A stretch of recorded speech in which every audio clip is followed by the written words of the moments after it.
Mas tu disseste que tu és do litoral norte gaúcho. De que região? Do interior tu falaste? Vale Três Forquilhas, uma terra de índios caingangues, que foi terra que foi ocupada pelos protestantes que vieram, as 15 famílias ou 16 famílias protestantes que Dom Pedro tinha trazido de uma região da Alemanha. Tá?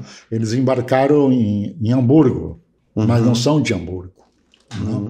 E foram destinados para lá, e os católicos foram destinados para as Torres, onde tinha um reduto militar do Império, com canhões, ainda tem esses sinais lá, para atacar os castelhanos que vinham do sul para nos ocupar aqui.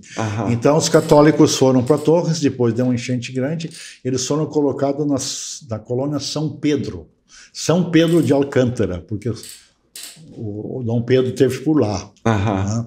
Então os protestantes ficaram em Vale Três Forquilhas e os católicos ficaram em colônia São Pedro. Né? E tinha um pouco contato os dois grupos. Né? Seria interessante uma pesquisa, né?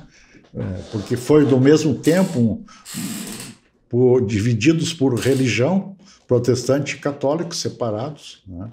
Então, e foi interessante porque o que veio ser chamado Vale Três Forquilhas, porque é um vale, tem um rio, e quando chega na BR-101, deságua nas lagoas, que depois vai deslagoar no mar, no Oceano Atlântico. Ali o rio forma 3 forquilhas, né, perto da 101. Né? Daí tem a ponte. Né? E daí dessa leva de 15 famílias, né, depois foram crescendo e se tornou um bolsão evangélico. Evangélico, só para a gente entender aqui o conceito, daí é uma vertente do protestantismo, né? Ou uma linha teológica, como é que tu definiria? Não, por exemplo, o pessoal me diz que, por exemplo, o norte da Alemanha se entende como evangélico. O sul da Baviera, com quem a SLB e nós temos vínculo, se entende mais como luteranos. Tá? Então, para nós, luteranos, era o pessoal da IELB, que chegou naquela região, mais no pé da serra, no período que não tinha pastor, por causa da Segunda Guerra Mundial. Então, houve uma missão, então, um recanto daquele vale se tornou luterano. Então, onde eu me criei, lá, quando se falava luterano, a comunidade dizia, luteranos são os outros, nós somos evangélicos. Sim. Tá? E isso é muito interessante colocar, porque nós éramos uma comunidade bastante isolada do vale aqui, bastante distante, não isolada, bastante isolada do vale aqui, mais distante do vale, né? E distante do vale, daqui do vale, dos sinos, mas algumas conexões que os pastores faziam. Né? E nessa região aconteceu o seguinte, ali ainda tinha sobrevivido índios, caingangues, que foram massacrados, isso está tudo registrado hoje em livro.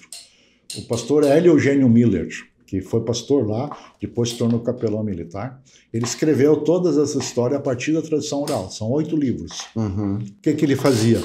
Ele sentava com os agricultores, grande parte analfabeto, gente da SLB, e eles contavam as histórias, e ele registrava. Uma metodologia muito interessante de história eclesiástica. Esses livros são encontráveis hoje ainda? Tudo na biblioteca aqui.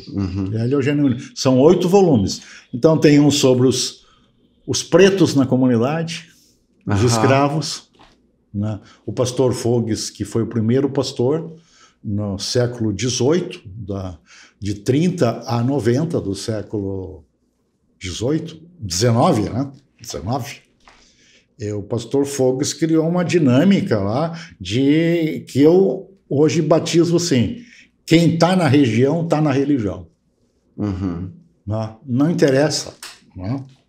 Ele incorporava os os soldados que o Império mandava para a Serra para controlar depois da proclamação da República, as desavenças com o presidente do Estado, que era contra o Marechal Deodoro, seu sucessor.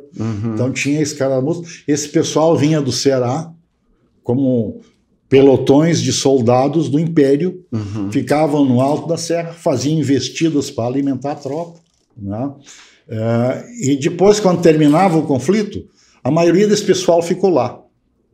E casou com as evangélicas, luteranas alemãs, né? O líder, né, que depois foi morto numa emboscada, o Baiano Candinho, todo mundo chamava de baiano, mas são cearenses. Né? Eu tive na escola muitos filhos e netos desse pessoal, os baianos. Né? Era um sobrenome luso-brasileiro, mas viviam conosco ali, a gente não sabia a origem. Hoje eu estou atrás dessa origem, né? O pessoal está lá, com o sobrenome Rosa, está todo mundo na nossa igreja.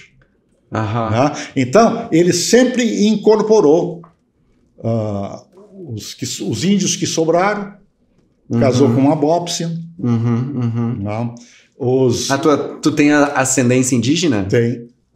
Santos. Estão lá, estão no litoral ali, né? Os negros também que estavam por ali, os negros nunca foram escravizados por algumas famílias evangélicas luteranas, né? Então, isso criou aquilo que eu chamo protestantismo à brasileira. Protestantismo à brasileira, né? Essa mistura, além disso, a forte presença. Eu nasci e aprendi com meus avós, meus pais, minha mãe, a fazer biju, fazer cuscuz, que eram coisas de indígena por causa da farinha ou dos portugueses de terra de areia. Isso que tu destaca é muito interessante, porque, tipo assim, quando tu falou do evangélico, né, das pessoas se entenderem como evangélico, eu logo lembrei da minha família que mora, assim, os meus familiares moram no norte catarinense, né, ali naquela região, Vale do Itajaí, e eles também se entendem como evangélicos. Dificilmente a igreja evangélica é a igreja católica, não vai se entender como luterano nessa mesma lógica, né? Porque luterano é da IELB, né?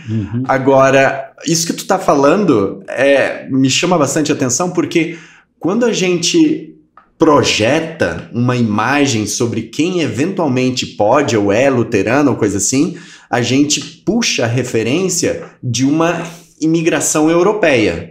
Né? E acha, não, é o alemão, é o não sei o quê, né? E você está dizendo que a comunidade da ISLB, por exemplo, e isso provavelmente não é exclusivo da tua região, mas na tua região já era, assim, quem eram os evangélicos no litoral norte já é bem diferente dessa ideia que se projeta de uma teuto-brasilidade ou coisa assim, né? Não.